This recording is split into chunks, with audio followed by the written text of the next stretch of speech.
नमस्कार, मैं हूं निकिता और आप देख रही हैं सत्यहिंदी.com।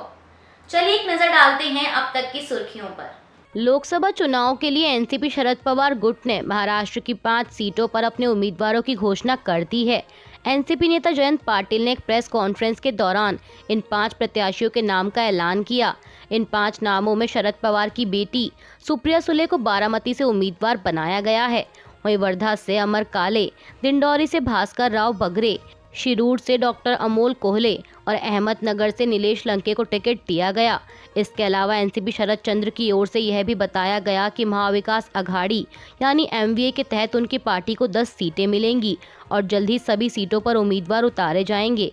यानी अब तक 5 सीटों पर पार्टी अपने प्रत्याशियों का ऐलान कर चुकी है और अभी 5 और सीटों पर उम्मीदवार उतारना बाकी है। देश में लोकसभा चुनाव होने में अब कुछ ही समय बाकी बचा है। वहीं इससे पहले महाराष्ट्र में सियासी तेवर दिखने लगे हैं। दरअसल सूबे की हाई प्रोफाइल सीट बारामती पर ननद भाभी आमने सामने होंगी। यहां से मौजूदा सांसद सुप्रिया सुले के सामने उनकी भाभी और उप मुख्यमंत्री अजीत पवार की पत्नी सुनेत्रा पवार चुनावी मैदान में हैं। एनसीपी ने आगामी लोकसभा चुनाव के लिए बारामती निर्वाचन क्षेत्र से सुनेत्रा पवार के नाम पर अपनी मुहर लगा दी है। वहीं एनसीपी शरद खेमे से सुप्रिया सुले यहां से चुनाव लड़ रही हैं। पुलिस ने बिग बॉस OTT 2 के विजेता एल्विश यादव पर एक और एफआईआर दर्ज की है। दरअसल ये एफआईआर गाने की शूटिंग में दुर्लभ प्रजाति के सांपों का इस्तेमाल करने के मामले में दर्ज की गई। अदालत के आदेश पर आज शनिवार को बादशाहपुर थाना पुलिस ने एफआईआर दर्ज की। एल्विश यादव के अलावा हरियाणवी सिंगर राहुल यादव फाजिलपुरिया के खिलाफ भी मामला दर्ज किया गया है। बता दें कि 2 दिन पहले गुरुग्राम में chief judicial magistrate Manoj Rana की कोर्ट ने एक याचिका पर संज्ञान लेते हुए राहुल यादव फाजिलपुरिया और एल्विश यादव के खिलाफ केस दर्ज करने के आदेश दिए थे। यह याचिका पीपल फॉर एनिमल एनजीओ की ओर से संचालक सौरभ गुप्ता की ओर से दायर की गई थी। इस याचिका में आरोप है कि गाने की शूटिंग के दौरान दुर्लभ प्रजाति के सांपों का अवैध रूप से प्रयोग किया गया और इन्हें गले में डालकर शूटिंग की गई। लोकसभा चुनाव की तैयारियों में जुटी बीजेपी ने आज शनिवार को अपना घोषणा पत्र तैयार करने के लिए 27 सदस्यीय समिति का गठन किया। पार्टी के राष्ट्रीय अध्यक्ष जेपी नड्डा की अध्यक्षता में गठित इस समिति में रक्षा मंत्री राजनाथ सिंह को समिति का अध्यक्ष बनाया गया है। इसके अलावा समिति में वित्त मंत्री निर्मला सीतारमण संयोजक और केंद्रीय मंत्री पीयूष गोयल सह संयोजक बनाए गए हैं। इस समिति के गठन की जानकारी बीजेपी के राष्ट्रीय महासचिव और मुख्यालय प्रभारी अरुण सिंह द्वारा जारी एक विज्ञप्ति में दी गई। चुनावी घोषणा पत्र समिति में केंद्रीय मंत्री अर्जुन मुंडा, भूपेंद्र यादव, अश्विनी वैष्णव, धर्मेंद्र प्रधान, स्मृति ईरानी और राजीव चंद्रशेखर के अलावा पार्टी शासित राज्यों के मुख्यमंत्री और कुछ पूर्व उप मुख्यमंत्री भी शामिल हैं। सूत्रों के मुताबिक 19 अप्रैल को पहले चरण के मतदान से पहले पार्टी अपना घोषणा पत्र जारी कर सकती है।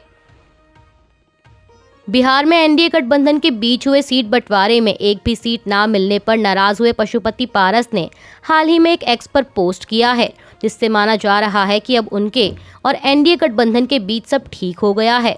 पारस ने एक्स पर प्रधानमंत्री मोदी के साथ एक तस्वीर शेयर कर लिखा कि हमारी पार्टी एनडीए का अभिन्न अंग है। माननीय प्रधानमंत्री आदरणीय श्री नरेंद्र मोदी जी हमारे भी नेता हैं और उनका निर्णय हमारे लिए सर्वोपरि है एवं उनके नेतृत्व में पूरे देश में 400 प्लस सीट जीतकर तीसरी बार रिकॉर्ड तोड़ बहुमत से एनडीए की सरकार बनेगी। इसके साथ ही पारस ने पोस्ट में पीएम मोदी के साथ केंद्रीय गृह मंत्री अमित शाह और भाजपा के राष्ट्रीय अध्यक्ष जेपी नड्डा को भी टैग किया है और साथ ही अपने नाम के साथ एक बार फिर मोदी का परिवार लिखना शुरू कर दिया है, जिसे उन्होंने बिहार में सीट बंटवारे के बाद हटा दिया था। आज शनिवार को अरविंद केजरीवाल की पत्नी सुनीता केजरीवाल से मिलने पहुंची पूर्व मुख्यमंत्री हेमंत सोरेन की पत्नी कल्पना सोरेन ने कहा कि हम दोनों ये लड़ाई मिलकर लड़ेंगे। मुलाकात के बाद कल्पना सोरेन ने कहा कि 2 महीने पहले झारखंड में जो स्थिति थी वही स्थिति अब यहाँ दिल्ली में हो गई है। जैसी घटना 2 महीने पहले झारखंड में हुई थी, दिल्ली में भी वैसा ही कुछ हुआ है। मैं सुनीता केजरीवाल से मिलकर उनका दुख दर्द बांटने आई थी। हमने मिलकर प्रण लिया है कि इस लड़ाई को हमें बहुत दूर तक लेकर जाना है। अरविंद केजरीवाल के साथ पूरा झारखंड रहेगा। कल्पना सोरेन ने कहा कि मैं आज कांग्रेस संसदीय दल की प्रमुख सोनिया गांधी से भी मिलने जा रही हूं और झारखंड की स्थिति पर चर्चा करूंगी। सुनीता केजरीवाल और कल्पना सोरेन की मुलाकात पर आम आदमी पार्टी नेता सौरभ भारद्वाज ने कहा कि हेमंत सोरेन विपक्ष के एक बड़े नेता थे और गैर भाजपा राज्य में अच्छी सरकार चला रहे थे। जिस तरह से उन्हें जेल में डाला गया वह सबने देखा। अरविंद केजरीवाल जी को भी जिस तरह से जेल में डाला गया वह भी सबने देखा। आप नेता ने कहा कि आज कल्पना सोरेन सुनीता केजरीवाल से मिलने आई थी। दोनों की स्थिति लगभग एक सी है। केंद्र सरकार ने दोनों के पतियों को जेल में डाला है। आज दोनों ने एक दूसरे से बातचीत कर एक दूसरे को हौसला दिया। लोकसभा चुनाव के लिए बीजेपी ने हिमाचल प्रदेश की मंडी लोकसभा सीट से अभिनेत्री कंगना रनौत को अपना उम्मीदवार बनाया है। ऐसे में कांग्रेस नेताओं का हमला लगातार जारी है। इसी कड़ी में हिमाचल के लोक निर्माण मंत्री और मंडी लोकसभा प्रभारी ने बीजेपी प्रत्याशी कंगना रनौत पर तीखा हमला किया है। उन्होंने कहा कि जब मंडी की जनता त्रासदी में थी, सड़कें खराब हो गई थी, पुल बह गए थे, तब कंगना कहाँ थी। विक्रमादित्य सिंह ने कंगना रनौत पर तंज कसते हुए आगे कहा कि अगर कंगना चुनाव जीत भी जाती हैं तो क्या वो मंडी में ही रहेंगी। उन्होंने कहा कि अगर मंडी की जनता को किसी तरह की दिक्कत होगी तो क्या वो हवाई जहाज से मुंबई जाएंगे। चुनाव जीतने के बाद क्या कंगना ब्लॉक स्तर पर जाएंगी, क्या वो पंचायतों की समस्या समझेंगी। जब हिमाचल की जनता मुश्किल में थी तब कंगना रनौत कहाँ थी। दिल्ली की सत्ता पर काबिज आम आदमी पार्टी की शराब घोटाले में मुश्किलें कम होने का नाम नहीं ले रही। इस बीच अब दिल्ली के परिवहन और पर्यावरण मंत्री तथा आम आदमी पार्टी नेता कैलाश गहलोत आज शनिवार को ईडी के दफ्तर पहुंचे। उन्हें ईडी ने समन जारी कर पूछताछ के लिए बुलाया था।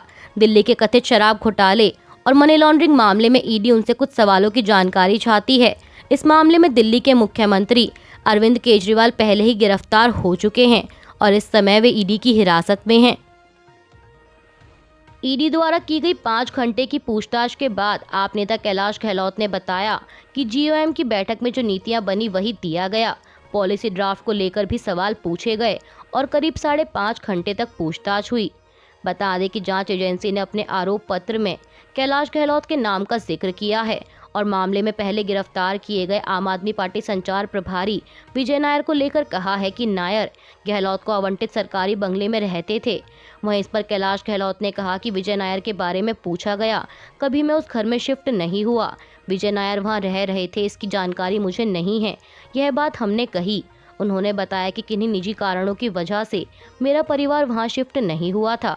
आप नेता ने आगे कहा कि ईडी ने क्या सवाल किए ये मैं नहीं बता सकता, लेकिन ईडी ने जो भी सवाल पूछे मैंने सभी का जवाब दिया। मैंने पूरा सहयोग किया है।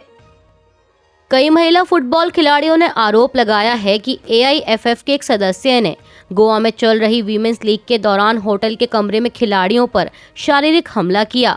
वहीं महिला खिलाड़ियों के इन आरोपों को भारतीय खेल मंत्रालय ने गंभीरता से लेते हुए एक बयान जारी किया है। खेल मंत्री अनुराग ठाकुर ने एक्स पर जारी एक बयान में कहा कि खेल मंत्रालय ने गोवा में चल रही इंडियन वीमेंस लीग के दौरान महिला खिलाड़ियों के एक कोच पर शारीरिक हमले के आरोपों को गंभीरता से लिया। उन्होंने कहा कि ऑल इंडिया फुटबॉल फेडरेशन को तुरंत कदम उठाने और महिला खिलाड़ियों की सुरक्षा सुनिश्चित करने के लिए आदेश दिए गए हैं। मंत्रालय ने एआईएफएफ से कठोर कानूनी कार्रवाई करने और इस बारे में मंत्रालय को सूचित करने के लिए भी कहा है। अनुराग ठाकुर ने कहा कि महिला खिलाड़ियों की सुरक्षा सर्वोच्च प्राथमिकता है। ब्रिटेन से संचालित एक ईरानी टीवी चैनल के एंकर को लंदन में उनके घर के बाहर चाकू मारा गया है।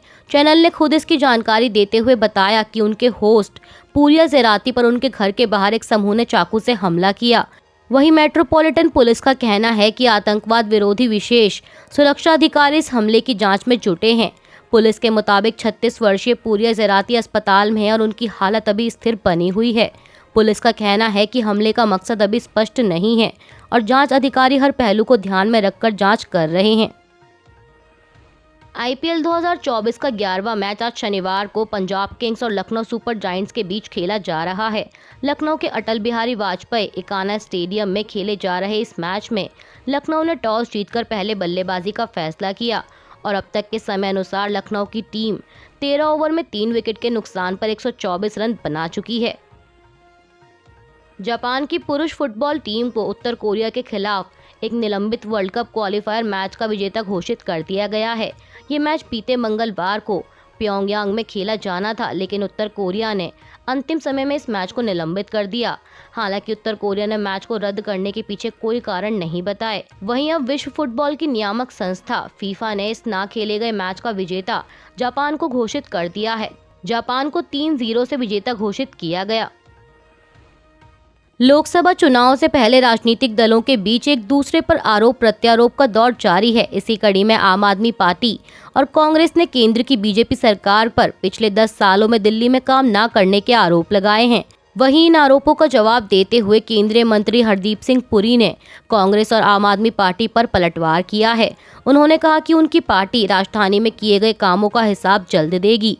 केंद्रीय मंत्री ने कहा कि पिछले 10 सालों में केंद्र ने दिल्ली में बहुत काम किया है। हम उन सभी कार्यों का हिसाब देंगे।